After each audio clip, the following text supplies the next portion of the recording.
Can I tell you what renewing your mind is not? It's not waking up and choosing positivity. It's not replacing negative thoughts with good ones. It's not staying busy so your mind doesn't wander. I used to think all of that counted, and I was doing all of it and still felt stuck.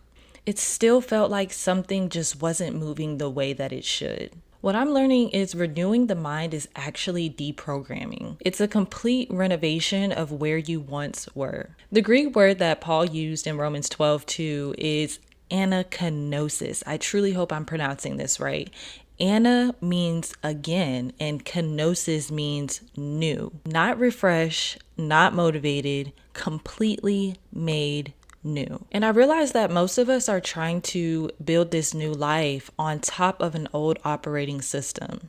And that is the exact reason why nothing is sticking. Today, I want to take the time to talk to you about what renovation actually looks like and the 3 things that must happen in order for that new you to actually show up. We've been taught that renewing our minds is thinking better thoughts and choosing joy, speaking life. And listen, none of that is wrong, but it's not renovation. It's just decoration. You can put brand new curtains in a house with a broken foundation and that house still won't stand.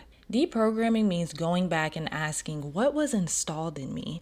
What did I learn about money, my worth, about what's possible for a woman like me before I even had the language to question it? That's what Paul was actually talking about in this scripture. Don't be conformed. Conform means pressed. Don't let the world keep pressing you into a shape that was never even yours to begin with. And for the renovation, it all starts with an interruption. That moment that you have, whether it's hitting rock bottom mentally, spiritually, financially, where something cracked your reality wide open. That crack was not a breakdown, sis. That was God making room. Here's something that shifted everything for me.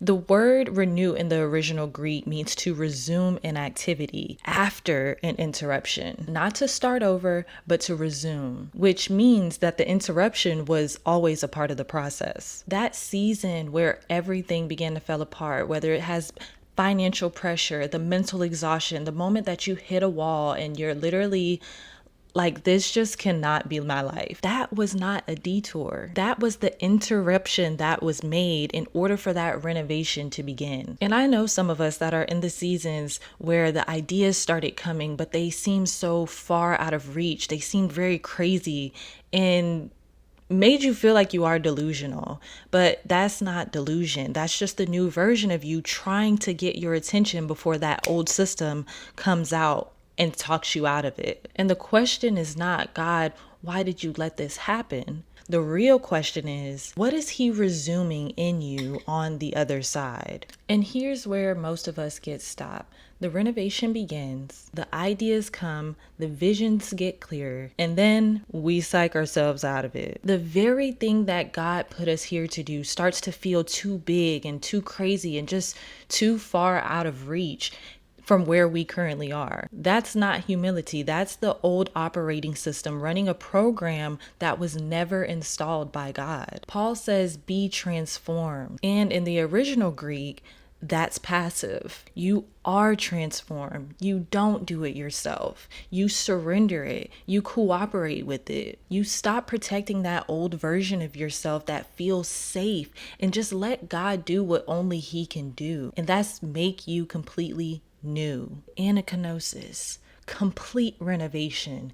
Ana meaning again.